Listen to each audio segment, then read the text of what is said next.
자, 여러분 대단히 반갑습니다. 모트라인입니다. 차주분께서 차를 내주시면서 이런 말씀을 하시더라고요. 랭글러 동호회가 굉장히 빡세다. 이게 무슨 뜻이냐면 대표적으로 굉장히 빡센 동호회가 몇 개 있습니다. 뭐 르노 SM6 동호회 굉장히 빡셉니다. 그리고 기아 모하비 동호회 굉장히 빡세고요. 그리고 쉐보레가 다들 대체적으로 다 빡세요. 그리고 수입차로 넘어오게 되면은 그 링하사라고 그 링컨 동호회가 또 굉장히 빡세고요. 요즘에 또 빡센 동호회로 급부상하고 있는 게 바로 테슬라입니다. 테슬라. 네, 테슬라 동호회도 굉장히 빡셉니다. 그리고 이 랭글러, 네, 이 랭글러 동호회도 굉장히 빡세다고 합니다. 그럼 차주분께서 랭글러 동호회가 굉장히 빡세다고 하면서 조심해라 라는 말씀을 하시면서 많이 까달라고 이 차를 내주셨어요. 가루를 만들어 달라고. 자, 그러면 굉장히 빡센 동호회의 차량을 저한테 까달라고 차를 내주는 거면은 나보고 욕먹으라는 거밖에 더 돼? 차를 주지 마 그냥. 내가 무슨 변태야? 나를 욕먹는 게 좋아 나는? 차를 주지 말라고.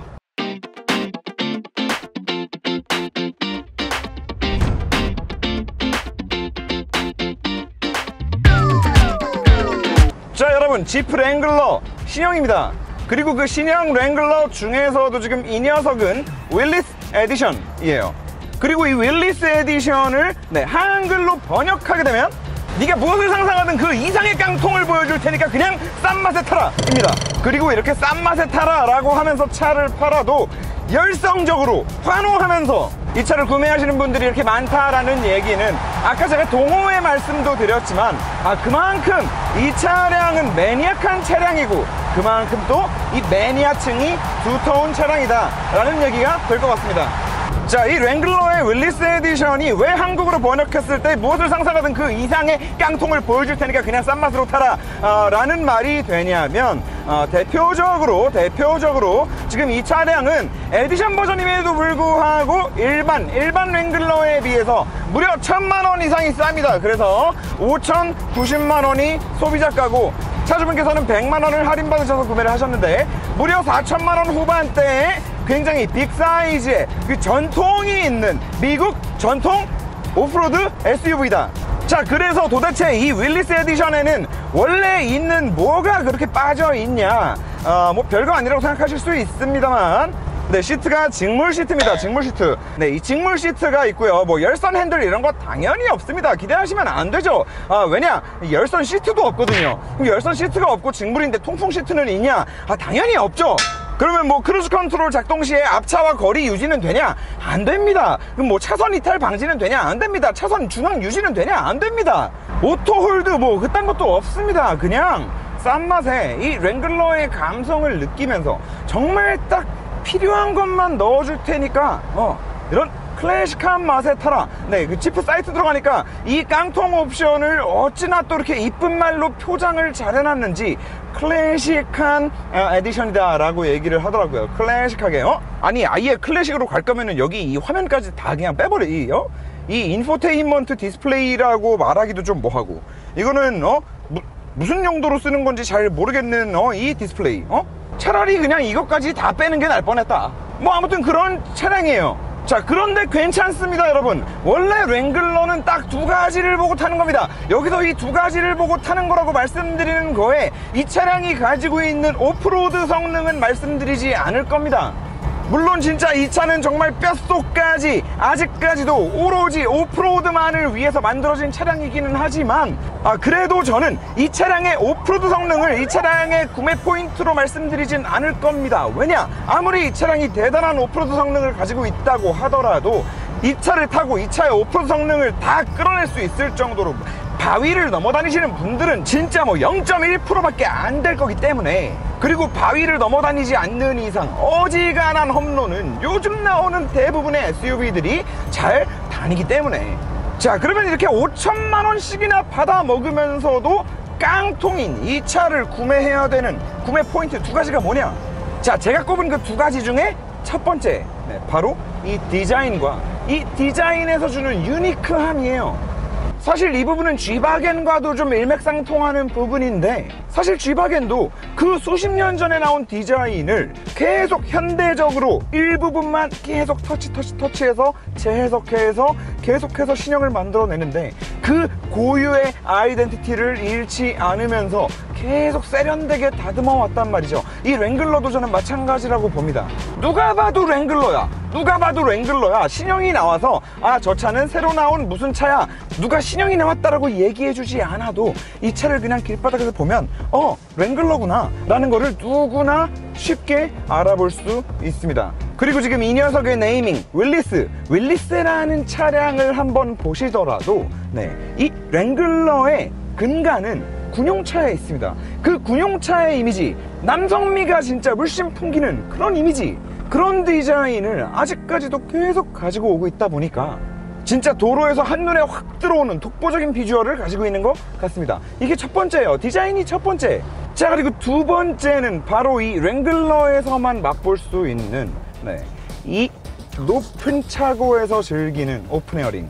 막상 뚜껑 열리는 차를 타도 우리가 일반적으로 탑이 열린다라고, 뚜껑이 열린다라고 얘기를 하면 낮은 차, 스포츠카를 떠올리기 마련입니다. 물론 예외도 있죠. 예외도 있습니다. 뭐 이보크 같은 차량도 있기는 합니다. 이보크 컨버터블이 있기는 하지만 걔는 남자가 타고 다니기 조금 좀 남사스러우니까 걔는 살짝 번외로 하고, 어쨌든 일반적으로 남자분들이 오픈 에어링이다 라고 하면 그 낮은 차만 떠올리시는데, 솔직히 그 낮은 차에 대한 로망을 가지고 있다가 막상 스포츠카를 사가지고 딱 뚜껑을 열고 도로에 나가잖아요.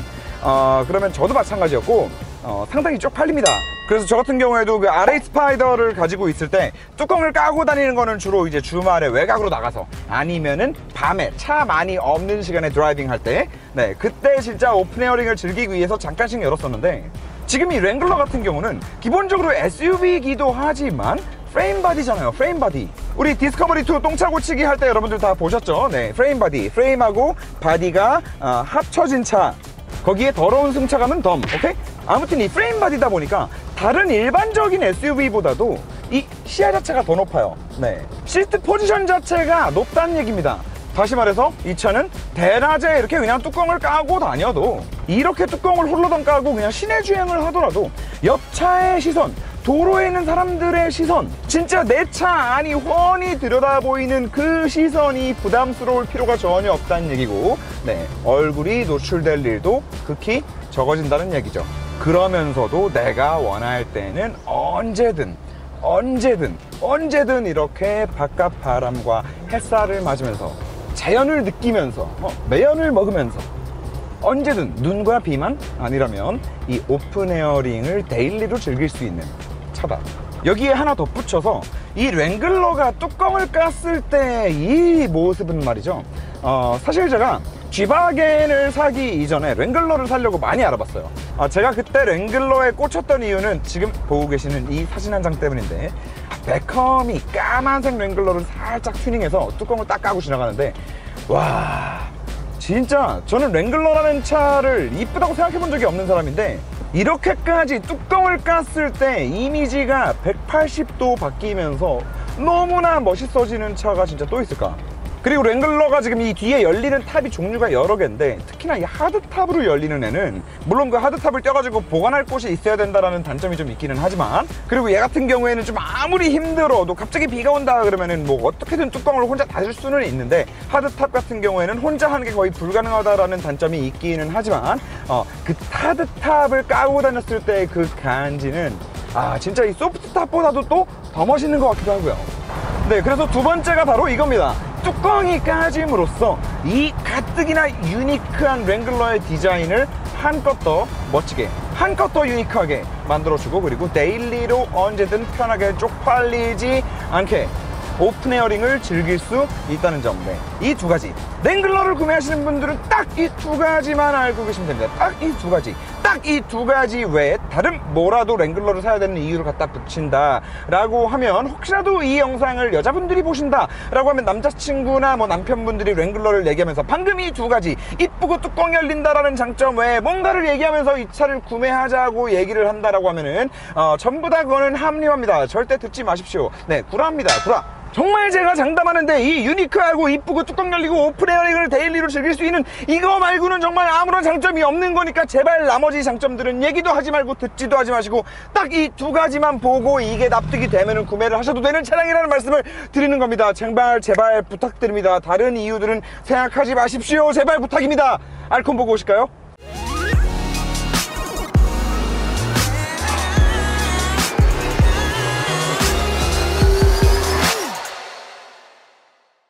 자, 그러면 본격적으로 이 랭글러가 가지고 있는 그지 같은 특성들에 대해서도 말씀을 드려볼 건데, 요거는 차주분도 잘못 알고 계시길래 한 가지 좀 말씀을 드리자면, 이 차는 창문을 내릴 때 이렇게 원터치로 오토로 내려갑니다. 네, 원터치로 오토로 내려가요. 그런데 올릴 때는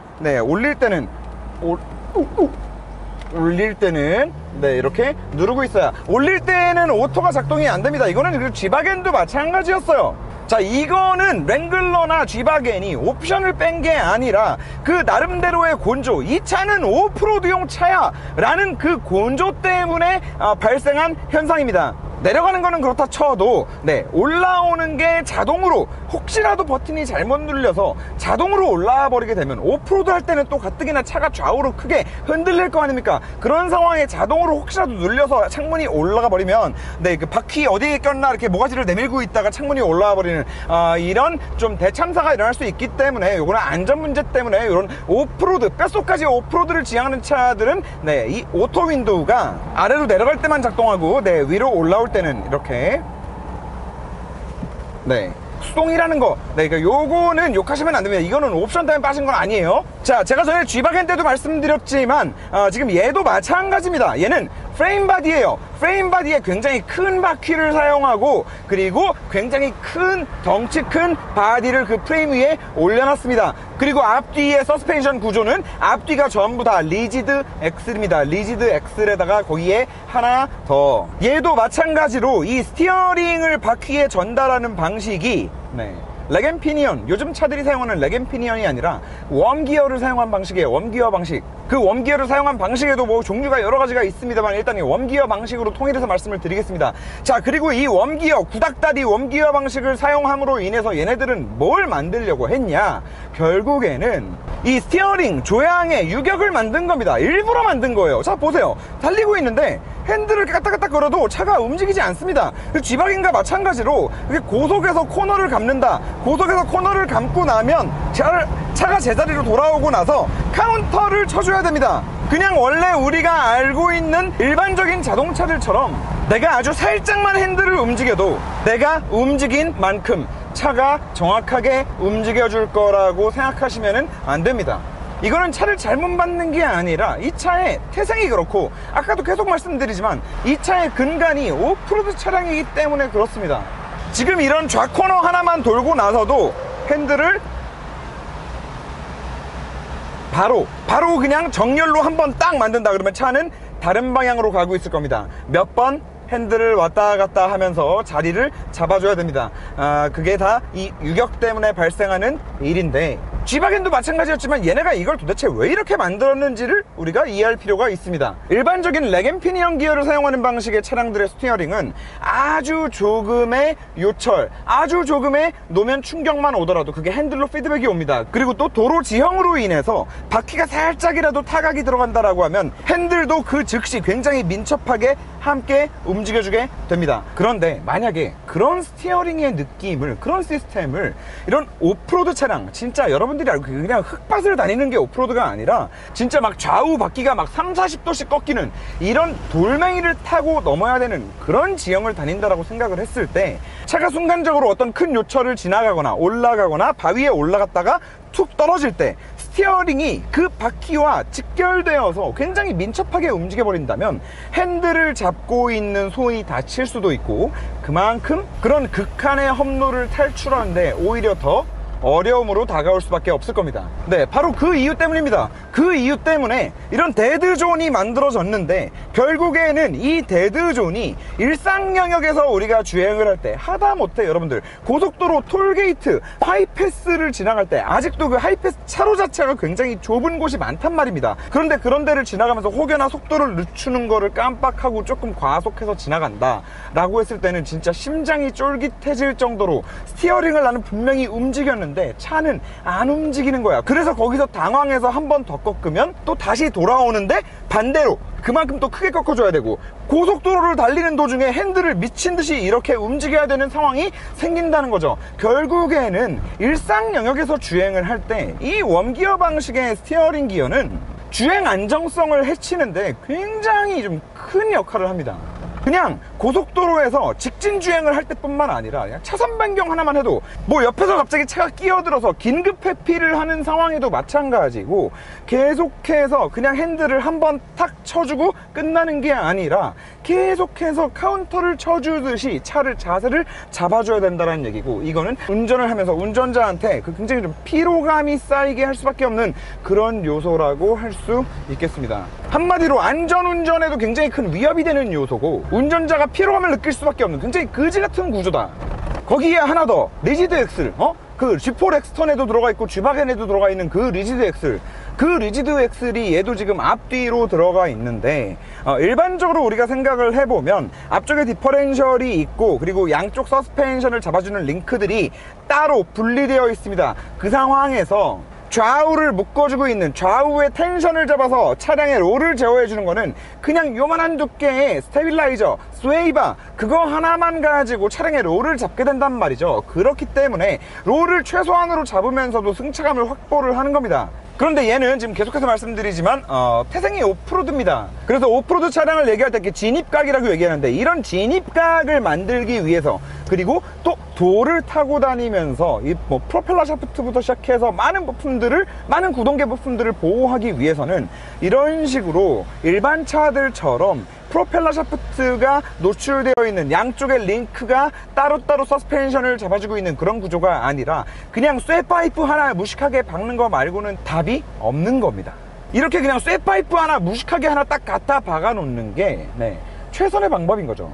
그래서 가뜩이나 이렇게 유연하지 못한 프레임 바디에다가 앞뒤를 다 리지드 엑스를 갖다 박아 놓고 양쪽 바퀴가 다 그냥 묶여 있다는 얘기거든요. 양쪽 바퀴를 묶어 놓은 상황에서 그냥 그 스프링 하나만 가지고 이 양쪽의 텐션, 승차감을 만들어내고 있으니, 핸들은 핸들대로 지금 유격이 있는 상황에 이 노면에 더러운 승차감, 노면의 모든 더러운 느낌은 차 안으로 모두 다 한 2배에서 3배 정도 증폭시켜서 차 안으로 충격을 전달해주는 이런 좀 더러운 승차감을 만들어내게 되는 겁니다. 그리고 또 거기다가 가뜩이나 뒷자리는 이 더러운 승차감에다가 좁아 터지기까지 해가지고 또 시트까지 더럽게 불편해서, 이 차의 뒷자리에 타서 장거리 운전을 한다라는 거는 거의 뭐 고문과도 같다라고 표현할 수 있을 정도로 그런 극악의 승차감을 가지고 있는 차입니다. 물론 이 하차의 하드웨어적인 얘기를 하면서 지프에서 나름대로 많이도 자랑거리들이 있습니다. 얘네가 가지고 있는 이 4륜구동의 시스템들.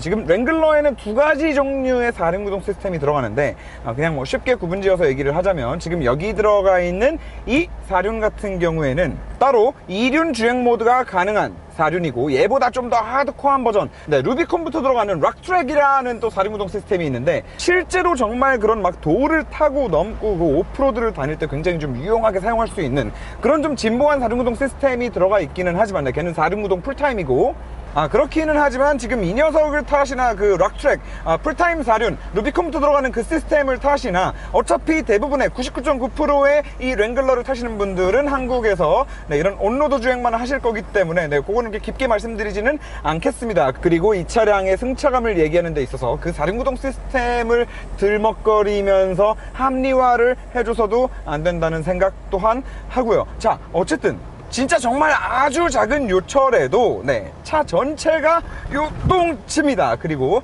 뭐 방지턱을 넘을 때는 말할 것도 없고요.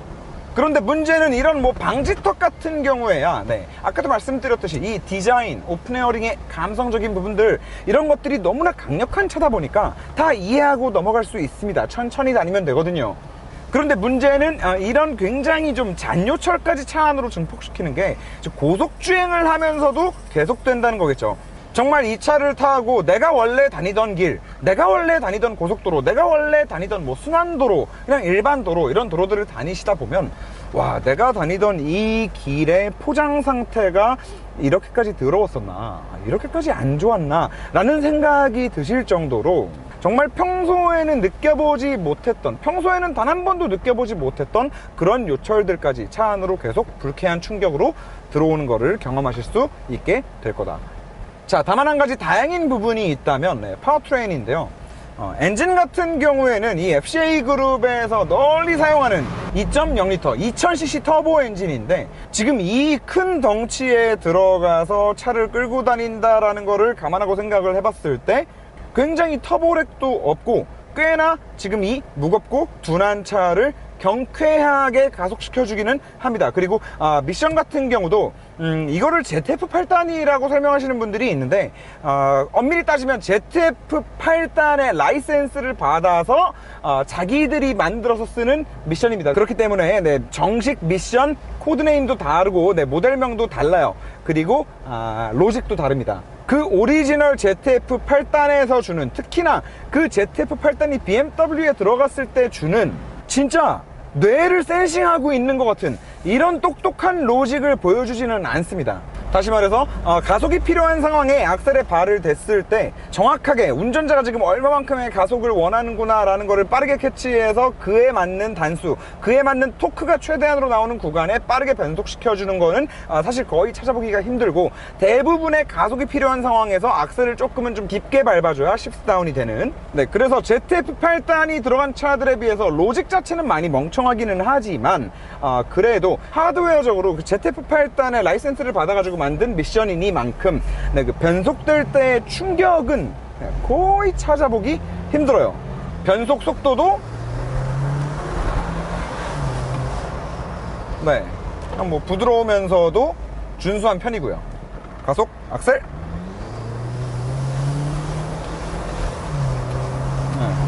그리고 아무래도 오리지널 ZF8단 미션이 보여주는 그 출력이 딱 물렸을 때 악셀을 쫙 밀면 느껴지는 그 직결감, 그 직결감도 아무래도 좀 떨어집니다.